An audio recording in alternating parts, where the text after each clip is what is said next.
ब्रह्मानंदं परमसुखदं केवलं ज्ञानमूर्तिं द्वन्द्वातीतं गगनसदृशं तत्त्वमस्यादिलक्ष्यम् एकं नित्यं विमलमचलं सर्वदी साक्षिभूतं भावातीतं त्रिगुणरहितं सद्गुरुं तं नमामि। सद्गुरुं तं नमामि। गुरु को मानुष जानते ते नर कहिए, अंध होए दुखी संसार में आगे हम के फन। गुरु नारायण रूप हैं गुरु ज्ञान के घाट, गुरु के वचन प्रताप सो मन के मिटे उचाट, मन के मिटे उचाट। प्रेम से विष्णुदेव भगवान की, परम गुरुदेव महाराज की जय।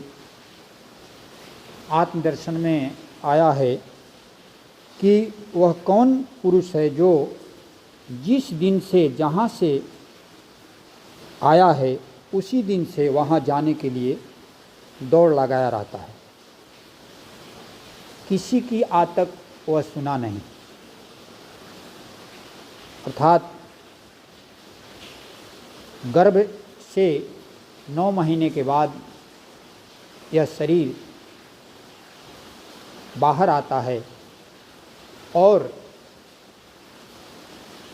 यह अपने उद्गम के तरफ जाने के लिए हमेशा तत्पर रहता है।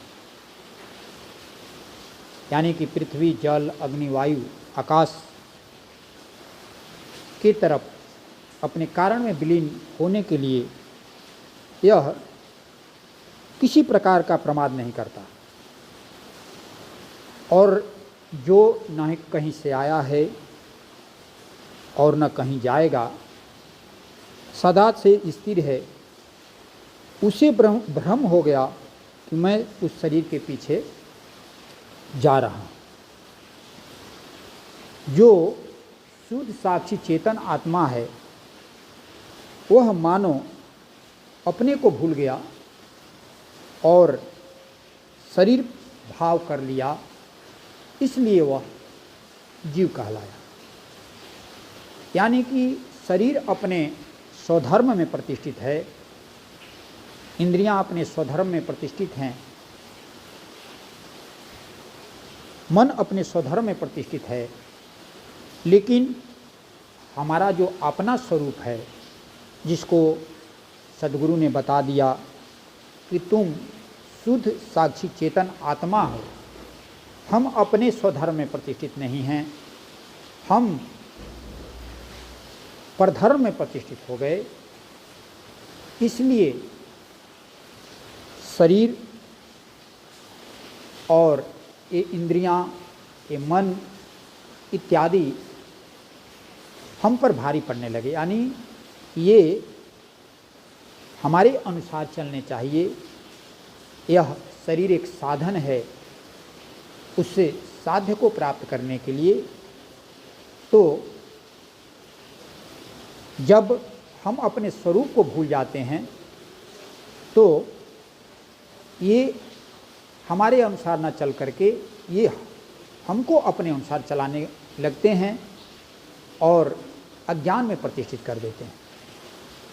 तो मेरा लक्ष्य माने आत्मदर्शन में आया है कि शरीर बच्चा से जवान होता है, जवान से बूढ़ा होता है, फिर माने मृत हो जाता है।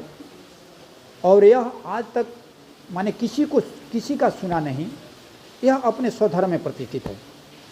यह माने अपने अनुसार ही चलता है। जिसको हम जड़ कहते हैं वो जड़ जो है अपने स्वधर्म में प्रतिष्ठित है, और हम अपने को शुद्ध साक्षी चेतन आत्मा कहते हैं, वह मानो परधर्म में प्रतिष्ठित हो गया। यानी आत्मा तो कभी परधर्म को स्वीकार नहीं किया, लेकिन हम जब अपने को आपको शरीर मान लेते हैं, हम अपने स्वरूप में प्रतिष्ठित नहीं रहते हैं, तो शरीर की सारी क्रियाएं और शरीर की का जो धर्म है वह जब हम अज्ञान को स्वीकार कर लेते हैं तो वह अपने अनुसार यानी कि गमन कराने लगता है। और कल गुरुदेव ने भी कहा था गीता जी के मंत्र की व्याख्या करते हुए कि जो अपने को शरीर मानता है, अध्यात्म में उसी को नास्तिक कहा गया है। वही महानास्तिक है जो अपने को शरीर मान करके ही संपूर्ण जीवन व्यतीत कर देता है।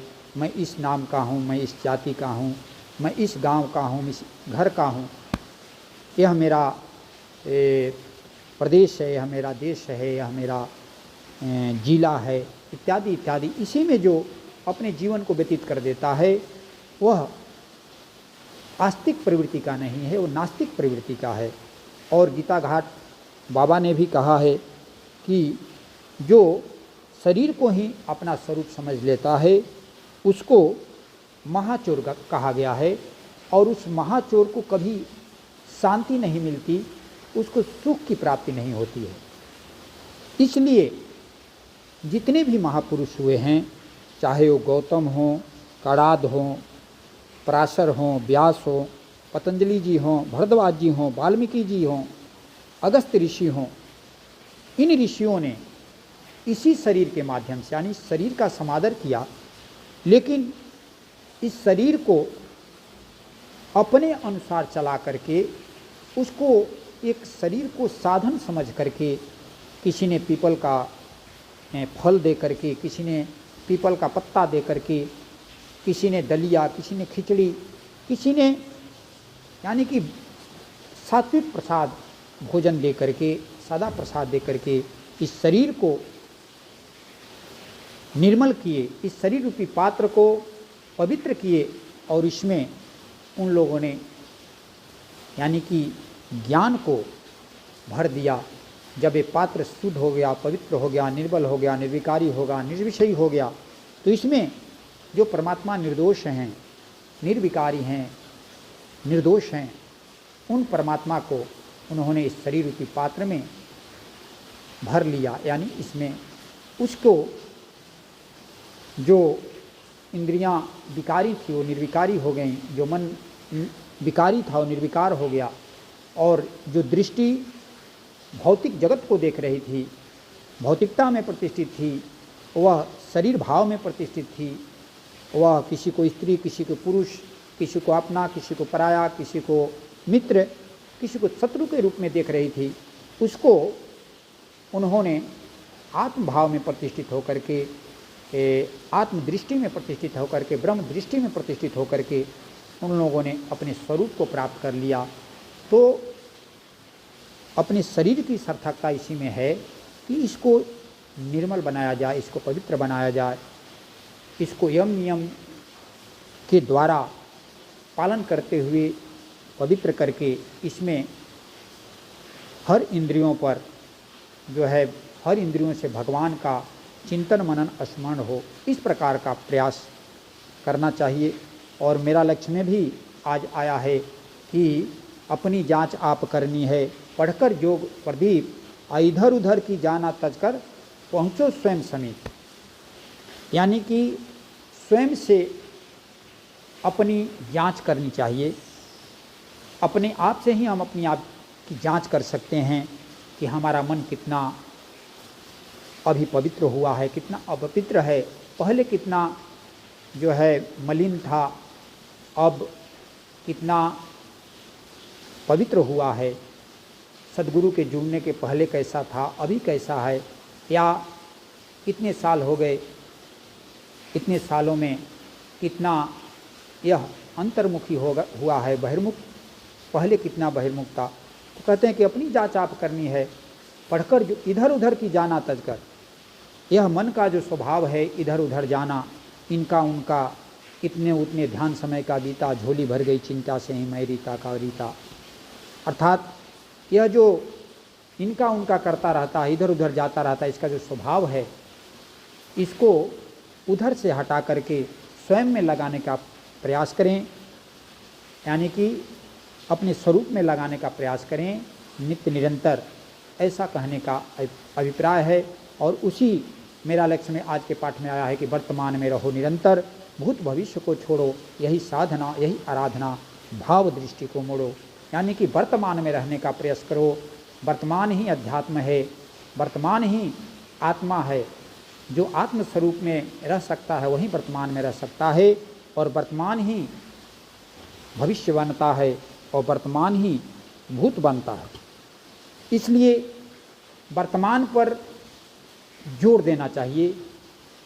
हमको भूत के विषय में नहीं सोचना चाहिए, भविष्य के विषय में नहीं सोचना चाहिए। यदि हमारा वर्तमान अच्छा हो जाता है, हम वर्तमान में यदि ज्ञान में प्रतिष्ठित हो करके रह जाते हैं तो हमारा जीवन सार्थक हो जाता है। कहा गया है कि वर्तमान ईश्वर का द्वार है, भूत माया का जाल है और भविष्य मन की कल्पना है। तो वर्तमान जो ईश्वर का द्वार है वो वर्तमान पर ही सारे शास्त्रों ने, सारे ऋषियों ने, सारे महर्षियों ने विशेष रूप से जोर दिया है कि आप शुद्ध साक्षी चेतन आत्मा हैं और आत्मा सदैव वर्तमान में रहे, इस प्रकार का प्रयत्न और यत्न करने का प्रयास करना चाहिए। इसी के साथ गुरुदेव के चरणों में वाणी को विराम। प्रेम से सुखदेव भगवान की जय। चरण की आरती गावे